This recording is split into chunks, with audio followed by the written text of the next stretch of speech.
I wanted to create a detailed video on how to make royal icing, to show you step by step how to do it and what it should look like at different stages. Honestly, I've been doing cookies for years and just figured out the right way to make royal icing. Somehow it took me this long to get it, so maybe I can help someone save some time and confusion, or make you even more confused. Don't worry, if you are confused, you can ask me any question and I will try to help you the best that I can. I actually planned on this video having all the things in it, including filling the icing bags, actually icing a cookie, making flowers, and just a bunch of stuff.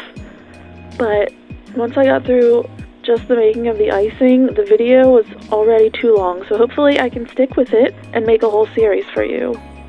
We are going to be doing two different versions today, two different versions of royal icing, one with the Genie's Dream meringue powder, and one using lemon juice and white food color.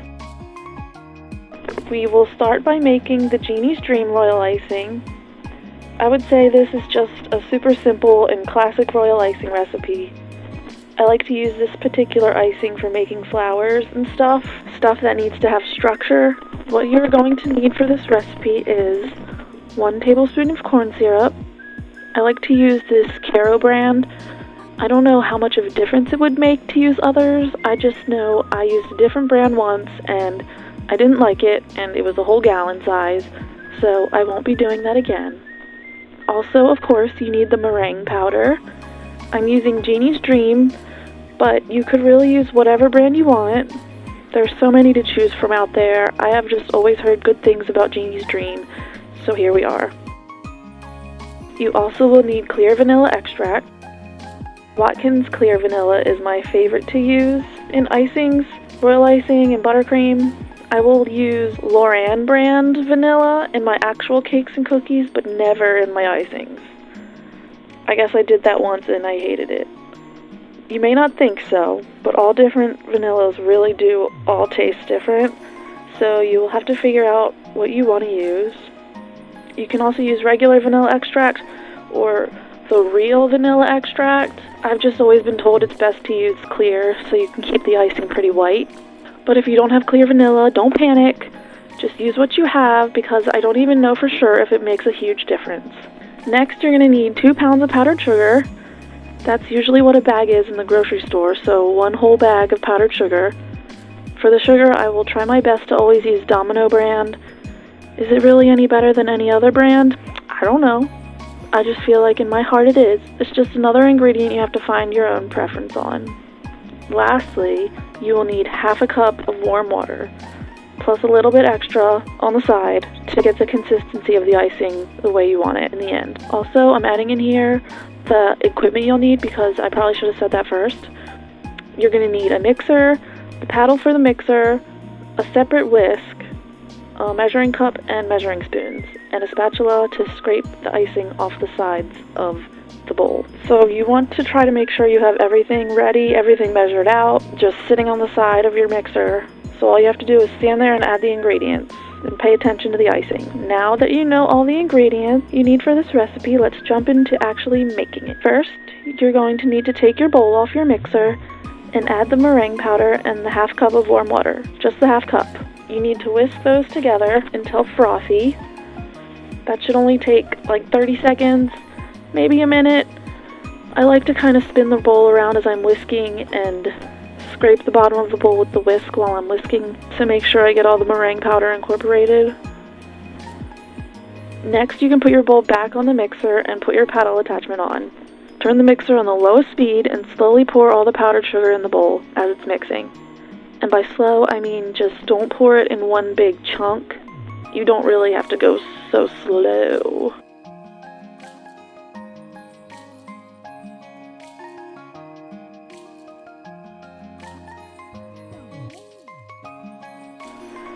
Right after the sugar, add the clear vanilla and corn syrup.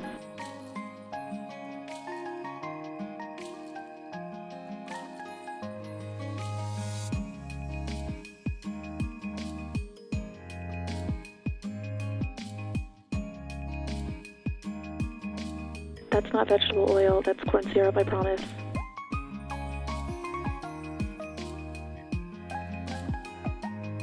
After that, you're going to need to turn the mixer up to medium or medium-high speed and set a timer for 3 minutes. Just a few things about this real quick. First of all, you may not need the full 3 minutes. So you can start at 2 minutes to be safe because you do not want to overmix your royal icing. So many different factors can alter your royal icing results, especially heat and humidity. So you really need to pay attention to the icing as it mixes. You are looking for the icing to be kind of fluffy, very white, kind of dry and fluffy. I'm going to try to show you the best I can on this video what it should look like. I actually am going to mix this for 3 minutes in the video, so if you don't want to watch the whole thing, then skip to this time.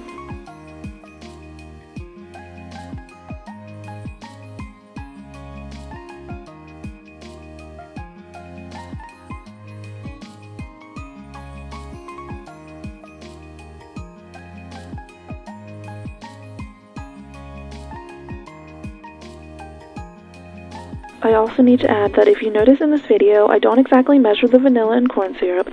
Sometimes I do, usually I don't. Should I have measured it out for this video? Yes. Do I want to re-record it? Heck no.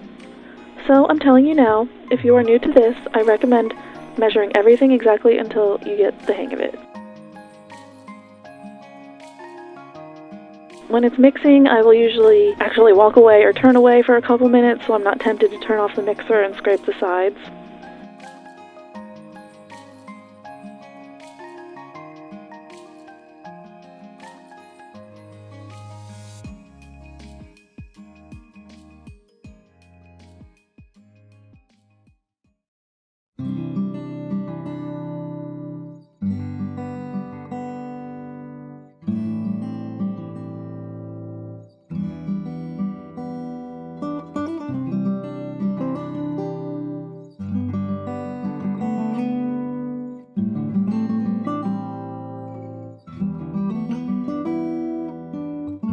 Once the timer is up, 2 or 3 minutes, whichever you did, hopefully your icing will look like this. I'm trying to give you a close-up of what it should look like.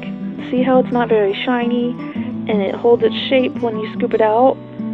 That looks beautiful. It does have a tiny little bit of shine. And now it's ready to be used for icing, making flowers, whatever you want. And of course, it is very thick here. If you want to thin out the icing, you just need to turn the mixer on slow and add a tiny bit of water at a time, like maybe a tablespoon at a time. Your icing can get real thin real quick.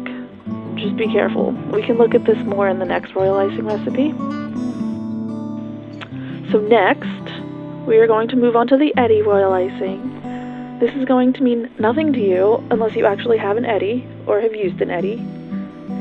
Just real quick, this is the Eddie Edible Ink Printer. It prints directly on top of an iced cookie. I just have had many issues, and I know a lot of other people have too, with the ink smearing when the cookies are packaged or the image not coming out clear. And once I was introduced to this icing, I was like, oh, it's the best solution I have found. Now, don't get me wrong, there's a lot that goes into operating the Eddie correctly and efficiently. I don't even know everything yet, but so far this icing has been my savior. So for this recipe, you're gonna need all the same equipment, but just one extra little bowl to mix some stuff in. Here we go with the Eddie icing. For this recipe, you will need 1 tablespoon of corn syrup, a 1/3 cup of wilted meringue powder. Others may work, but I am not taking any chances right now. 1/2 a tablespoon of clear vanilla, 1/2 a tablespoon of lemon juice, 1/2 cup of warm water, 1/2 tablespoon of white food color gel, and 2 pounds of powdered sugar. So I guess I didn't film myself measuring out all the ingredients, so sorry about that. It looks like here I've already measured out the corn syrup, vanilla, lemon juice, and white color. All I did was put all that in a bowl and try to mix it up pretty good and put that to the side. Then you're going to do the same thing with this meringue powder and water. Be careful, wilted meringue powder is a little more dusty or light. It's just very delicate. Be gentle with it because it can get everywhere.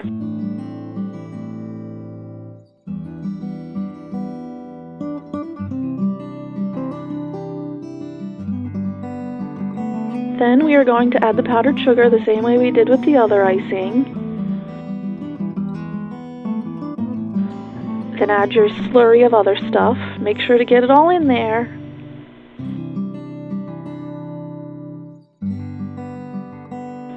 And what are we going to do next? That's right. Turn the mixer to medium, medium-high, and mix for 2 to 3 minutes.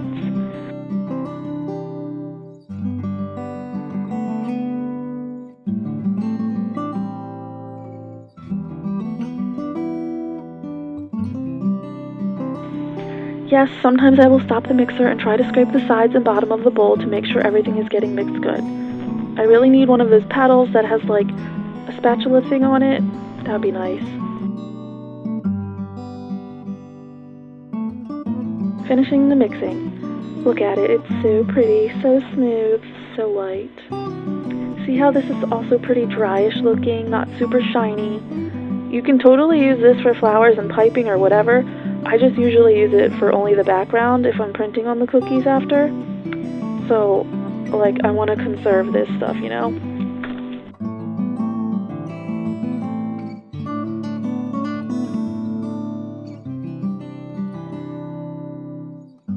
Now, since I plan on using this icing for the background of my cookies, or we can say filling or flooding my cookies with this icing, I need to definitely make this icing more thin. So I'll do that by adding more water a little at a time and mixing. Then once in a while, scraping the sides and bottom. Just repeating that until I get the desired thinness.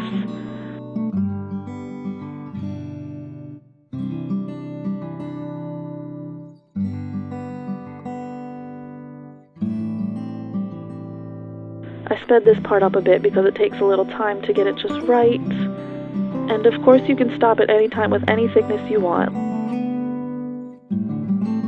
This thickness looks beautiful for maybe doing your outlines, but I need it thinner, so we keep going. You have to give it a second to incorporate the water, and then you can assess the situation. Right here you can kind of see it actually blending together and getting smooth.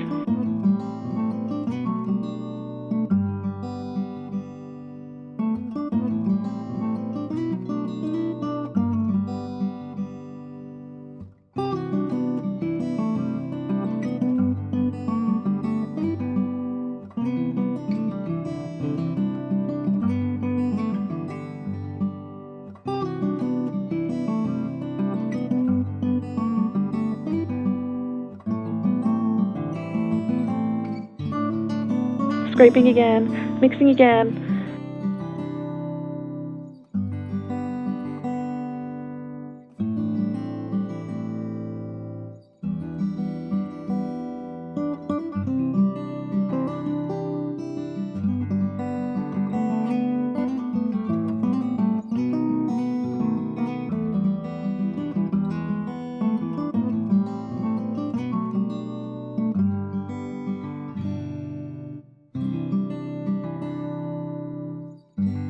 And finally, I reached a good thinness.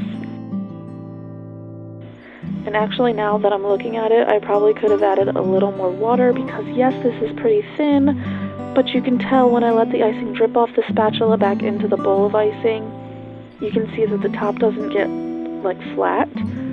For flood icing, you want it to kind of consolidate itself into one. I don't know if that makes any sense, but I plan on getting more into those details in more videos, if anyone will want to continue with this series. Thank you for watching. I hope this helps you a little bit on your royal icing journey. Feel free to ask me any questions you have, and I will answer the best I can. Okay, bye.